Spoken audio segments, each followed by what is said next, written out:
My name is Eliza Hayes, and for 30 years I thought my father chose silence over me. The night before he vanished at sea, he said only one thing. Some truths are too heavy to carry, Eliza. Let them sink. I spent half my life believing he meant me. That I was the burden he left behind. But last week, while cleaning out his navy trunk, I found a faded receipt that said, "When the fog clears, come find the light." And in that moment, I realized maybe my father didn't run from the truth. Maybe he left it for me to find. The rain had been falling since morning, a slow, steady whisper against the roof of my mother's old house.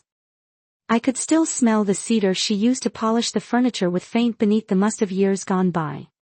After the funeral, I told myself I'd only come back to pack what was left. But the silence of that house had other plans for me. Everything was coated in a thin film of dust. The framed photograph of my father in his Navy uniform. The pocket watch that had stopped ticking at 11:47. The worn Bible left open to a page that read, "The sea will reveal what the shore cannot." I stared at the words for a long time, then climbed the narrow steps to the attic. The air was thick and cold, smelling of salt and rust. In the far corner sat the trunk I hadn't seen in decades. Its brass latch dulled with age. I knelt, brushed my hand across the lid, and opened it. The creak echoed like a breath. Inside were medals, a small logbook, and a faded receipt from Harbor Light Cafe, Boothbay Harbor, Maine. The date, September 13, 1981. The day he left home for the last time. On the back in faint blue ink. "When the fog clears, come find the light." It wasn't his handwriting. It wasn't hers either. I didn't know why, but something in me stirred. That night, as rain tapped against the windows, I whispered to no one in particular. If the fog clears, maybe I'll see him again. And in that moment, I knew the fog was waiting for me. Fog rolled over Boothbay Harbor like a slow tide, soft and heavy, swallowing the color from everything it touched. When I pulled over by the pier, the Harbor Light Cafe looked almost like a memory. White paint faded the sign, crooked, the smell of salt and diesel lingering in the air. The bell above the door gave a tired jingle as I stepped inside. Warm light glowed from low-hanging lamps brushing against wooden tables scarred by years of conversation. The scent of strong coffee and baked apples filled the air, sweet and sharp, and for a moment it felt like walking into my childhood again. My mother once said, "My father always stopped here before he sailed out." Something about the way the sea smelled near this place made him feel closer to home. Behind the counter stood an older woman with silver hair tied back in a bun. She looked up as I approached, a towel still in her hands. When I reached into my bag and slid the faded receipt across the counter, she froze mid-motion, her gaze fixed on the faint blue handwriting. It took her a long breath before she spoke. "It's been 30 years since anyone showed me that." I swallowed hard. "You wrote this, didn't you?" Her eyes softened, sad and knowing. "Yes, your father asked me to." The air between us stilled. I felt my pulse hammer in my throat. "He's been gone since 9/11, I said quietly. "I know," she murmured. "But he left this for you, said you'd come when the fog clears." She opened an old cabinet beneath the register and drew out a yellowed envelope sealed but fragile with age. Written on the corner in trembling pen strokes. "For E.H., if she ever asks." I reached out to take it, my hands shaking as if the paper itself carried the weight of 30 years waiting to be answered. By afternoon, the fog had thinned, letting streaks of amber light filter through the cafe windows. I sat at the corner table, the envelope before me. My coffee had gone cold. I tore the seal slowly. Inside was a thin sheet of paper, creased, the ink blurred at the edges, but still legible. My father's handwriting was unmistakable, sharp, deliberate, the way he wrote his orders. "If the sea keeps my truth longer than I can look for the light. Some things sink because they must be hidden. Others because they must be found again."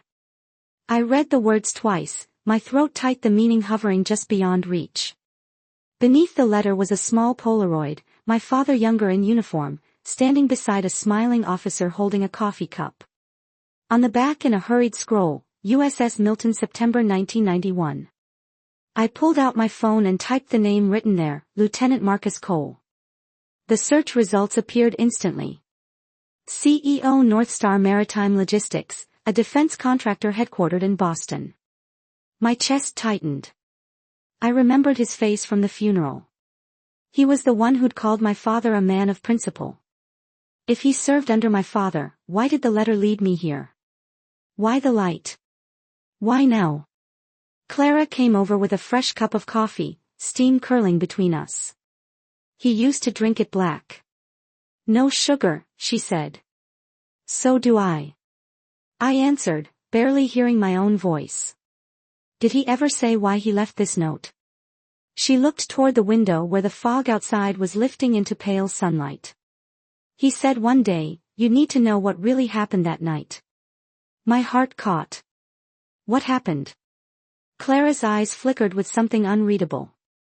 Something that shouldn't have sailed, she said softly and walked away, leaving me staring into the dark swirl of my coffee, wondering what exactly my father had tried to keep from the sea. 3 weeks had passed since Booth Bay and Bangor felt colder than I remembered. Rain hadn't stopped for days, the kind that seeps into your coat and bones. I sat at my desk in the Veterans Affairs office, surrounded by stacks of folders and the faint bitterness of stale coffee. The hum of fluorescent lights overhead matched the low ache in my chest. I typed my father's file number into the archive system. The screen blinked once, then flashed red. Access restricted. Level 5. Clearance required. My pulse jumped. I tried another route through the system. One only longtimes knew. Archive 91A, Hayes Herald. The file appeared half the text hidden behind thick black bars labeled classified. I scrolled down, catching fragments. Cargo clearance requested. Objection filed by Captain Hayes. Override approved by Lieutenant M. Cole. I printed a copy. The machine whirring softly as the first sheet slid out. That's when I noticed a line written in the margin. A faint note scrolled by hand. See, Defense Contractor North Star for details. My stomach tightened. North Star. Marcus Cole's company. I filed a formal FOIA request for the unredacted report and using an old secure line reached out to a friend who still worked in the Navy Records Division. His reply came hours later, short and sharp. Don't push this, Eliza. Some reports were sealed under private contract clause. You touch them, they'll touch you. The words left a chill deeper than the rain outside. Still, fear only made me surer. Someone wanted this file forgotten. As I flipped through the printed pages again, something caught my eye. A small yellow note stuck to the back nearly missed. The handwriting was hurried. He filed the objection at 2200. Reported hazardous cargo on board. Beneath it, 2 shaky initials. Doctor, I went to the trunk that night to my father's old address book. Pages yellowed and soft from use. The name was there in faded ink. Danny Russo. By nightfall, I was on the road, headlights cutting through sheets of rain. Edgecombe was quiet, the streets empty. When I pulled up to a small house by the docks, the porch light flickered weakly over a rusted sign that read, "Veteran lives here." I hesitated, then knocked. After a pause, a growly voice came from inside, rough as sandpaper. You found the fog, huh? My breath caught in my throat. He knew I'd come. The inside of Danny Russo's house smelled of old wood salt and black coffee. Every wall was lined with photographs, ships, cruise medals, and the blue-gray eyes of men who looked too young to be lost. He moved slowly but with purpose, setting down 2 steaming mugs on the table between us. I served. Under your father on the Milton, he said finally. Hard man, fair man. I slid the printed report across to him. He adjusted his glasses, squinting at the blurred lines and redacted text. Did you see this cargo? I asked. He let out a dry laugh. Saw it? Smelled it? That wasn't any equipment we were told about. He leaned back, eyes distant. A few days before the Milton left port, your father found sealed crates loaded after dark. No manifests, no inspection papers. He refused to sign off. Cole then just his deputy told him the cargo was part of a defense shipment. Your father asked, then why are civilians loading it? Russo's voice cracked. He rubbed his forehead. After the explosion, 4 of us made it out. They brought us home, signed us into hospitals, and then came the men with the suits. They made us sign NDAs. National security, they said. But security for who? Not for us. I asked him why he hadn't spoken up. He looked at me, eyes red, because every time I tried, someone in uniform knocked on my door. When I stood to leave, he gripped my wrist and pressed a damp scrap of paper into my hand. His fingers trembled. Your father wasn't wrong, he whispered. Look under the name North Star Contract blue file. Outside rain came down in slanted sheets through the rear view mirror. His porch light blinked once, twice, then went dark. The next morning, I drove back. The house was surrounded by yellow tape. The door hung open. A young officer told me the place had been broken into. Old man fell down the stairs. I stared at the porch steps, at the muddy footprints leading away from the door, not toward it. In my pocket, the note he'd given me was soaked through the ink bleeding into the paper. 3 words, still legible cargo. Civilians, Cole. I closed my hand around it and whispered to myself, if the sea kept my father's truth, someone made sure it stayed buried. Outside rain blurred the world to gray, and for the first time, I understood how silence could kill faster than the sea. Winter settled heavy over Bangor, snow piling against the windows, wind howling like something alive. I sat at my desk, surrounded by files and notes. North Star Cargo Cole NDA. Each word circled in red. When the phone rang, I let it echo through the house before answering. A man's rough voice came through the line, low and cold. Stop digging or you'll join him beneath the waves. The click that followed cut deeper than the words. 2 nights later, a black SUV appeared outside. Engine off, light glowing inside. It came back again and again, leaving only when I stepped outside. The police called it probably nothing. Fear burned into resolve. I drove through the snow to Booth Bay Harbor. Inside Harbor Light, Clara brewed coffee like nothing had changed. She said he'd come there the night before his ship sailed. Didn't drink, just stared at the light until dawn. Then she added, if they ask, tell my daughter it wasn't the sea. I told her about Danny Russo's note. She disappeared to the back and returned with a small music box. He left this. Said you'd know when to open it. I wound it, heard the soft tune and a faint rattle beneath. Inside the base was a mini disc. Later at the Naval Library, I heard it play, my father's voice steady and clear. Refuse to sign. This isn't transport. It's evidence. Then Cole's, you'll sink us all. The recording ended. Proof. As I walked to my car, a man watched me from across the lot. He turned away, vanishing into the snow. On my windshield, a note. Truth has a price, I whispered into the cold. So does silence. The wind off Portland Harbor cut through my coat as I joined the crowd gathered for the USS Milton Memorial. Cole stood at the podium, voice smooth, rehearsed. We honor the brave who gave their lives to the sea. A young officer approached saying, Cole wanted to meet me afterward. His eyes carried pity I didn't want. I nodded, clutching my bag tight around the mini. While he spoke, I checked the file on my phone. A small chime rang. Bluetooth connected. My father's voice filled the speakers, refused to sign. This isn't transport. It's evidence. Then Cole's desperate reply. The crowd froze. Clara's hands flew to her mouth. Veterans whispered, that's Hayes's voice. Cole paled, forced a smile, muttered something about interference, but the damage was done.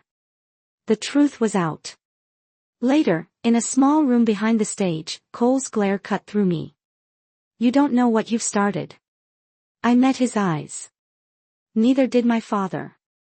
But he finished it. He turned to leave, voice fading. The Navy won't thank you for this, I said softly. I'm not doing it for them. The Navy Tribunal in Portland gleamed like ice-glass walls, silver microphones, a table stacked with files thick enough to bury a lifetime. 1 month had passed since the memorial, and the whole country was watching the hearing that reopened a 30-year-old case. I sat in the witness seat, heart pounding, the recording clutched tight in my hands. Behind me, Clara held my father's old porcelain mug, her fingers trembling around it as if it were his hand. Across the table, the board of 3 officers waited. Opposite me sat Cole, thinner now, but his arrogance still intact. Ms. Hayes, you claim new evidence exists. Yes, sir. My father's voice. The tape played, filling the room with ghosts. Refuse to sign. This isn't transport. It's evidence. Then Cole's reply. You'll sink us all, he smirked. Digital manipulation. I nodded to Clara. She stood and handed over the second disc. The playback was clear. Brutal. If Hayes talks, we'll all drown. Delete the objection. He won't make it to shore. Someone whispered, that's your voice, Mr. Cole. He shot up, shouting. He was too rigid. The shipment was meant to end a war. I met his gaze. He saw lives. You saw leverage. The gavel struck. Captain Arthur Hayes's honor reinstated. Outside, a reporter asked what my father would say today. I smiled faintly. He'd tell me to polish my boots and get back to work. Behind me, Clara's soft voice carried through the wind. He'd be proud, honey. Spring came softly to Maine. The snow was gone, leaving only thin mist curling above the harbor and the faint scent of salt in the air. At the Veterans Center, rows of folding chairs filled the small courtyard, every seat occupied by faces lined with years and memory. The colors of old uniforms mixed with the gray of the sea beyond. When the flag was raised, the crowd stood. A Navy officer stepped forward, voice clear against the wind. By order of the Navy Board, Captain Arthur Hayes is hereby reinstated with full honors. Applause rose low and reverent. The new memorial stone gleamed under the pale sunlight. Service with honor carved deep in granite. For a moment, the world felt still. My father's name no longer whispered, but spoken aloud again without shame. After the ceremony, I turned and saw Cole standing alone at the edge of the crowd. No entourage, no bodyguards, just a man in a gray coat looking older than his years. He approached slowly and handed me a sealed envelope. Inside is the original incident report, he said. The unedited one, I kept it all these years. Why now? I asked. He met my eyes. Because your father didn't deserve silence, and neither did I. I tore the seal and unfolded the pages. At the bottom, my father's handwriting, firm and deliberate. Refused to authorize life before loyalty. My voice shook. You're too late to apologize. I'm not asking for forgiveness, he said quietly. I'm asking you to tell the story right. He turned and walked away. Before leaving, he pulled the old Navy pin from his lapel and dropped it into the veterans' donation box. The metal clinked softly in ending and perhaps a release. Weeks later, Clara renamed the cafe the Light Room. The walls glowed with photos of sailors and their families, handwritten notes pinned between them. Tell your story before it sinks. Every table was full, the air thick with laughter and shared silence. I stood near the window, watching the light spill across the faces inside, and finally understood. This warmth, this truth, this forgiveness was the light my father wanted me to find. Late summer settled over Booth Bay Harbor in soft gold. The air was warm, touched with the scent of salt and pine. Outside the cafe windows, sunlight rippled on the water gulls, tracing lazy circles over the bay. Inside the light room, the murmur of conversation mixed with the low hum of music. The place had grown into something larger than a cafe, part sanctuary, part memorial. I sat by the window, the afternoon light spilling across my notebook as I wrote the final line of my book. When the fog clears, truth always finds the shore. The words looked simple on the page, yet every letter felt like a piece of something long carried, and finally sat down. Clara came over with 2 cups of coffee, steam curling gently between us. She set one in front of me, her smile soft. "For him," she said. I looked at the cup at the way the light caught the surface shimmering like the sea. "He'd probably say it's too cold," I murmured, and she laughed, a warm, quiet sound that filled the space between us. Across the room, the photo of my father hung above the mantel, him in uniform standing on the deck of a ship, eyes fixed somewhere past the horizon. For the first time, his expression didn't look distant to me. It looked peaceful. I closed my notebook and slipped the pen inside. The cafe door chimed as I stepped out into the sun. The boardwalk stretched ahead, the wood warm beneath my hands as I leaned on the railing. Waves lapped gently against the posts. I reached into my coat pocket and drew out the receipt, edges soft. The ink faded but still legible. "When the fog clears, come find the light." The lighthouse stood silent at the edge of the pier. Its beam idle in the daylight. I walked toward it, each step echoing faintly over the water. Beneath the light, beside the new memorial stone bearing his name, I placed the receipt. "Find an old photo of you and a loved one." The wind caught the edge fluttering at once before it settled flat against the granite. The sun dipped low, washing the harbor in gold. I stared at the reflection in the water. 2 silhouettes side by side, mine and his blurred together by the shimmer of light. "I came back, Dad," I whispered, "and I found it." The wind shifted, carrying the sound of waves, and the faint chime of a piano melody, the same tune from his old music box, gentle and steady, like the sea itself, remembering. The flag above the lighthouse stirred, catching one last breath of sunlight, before the evening came. And for the first time in 3 decades, I felt him there.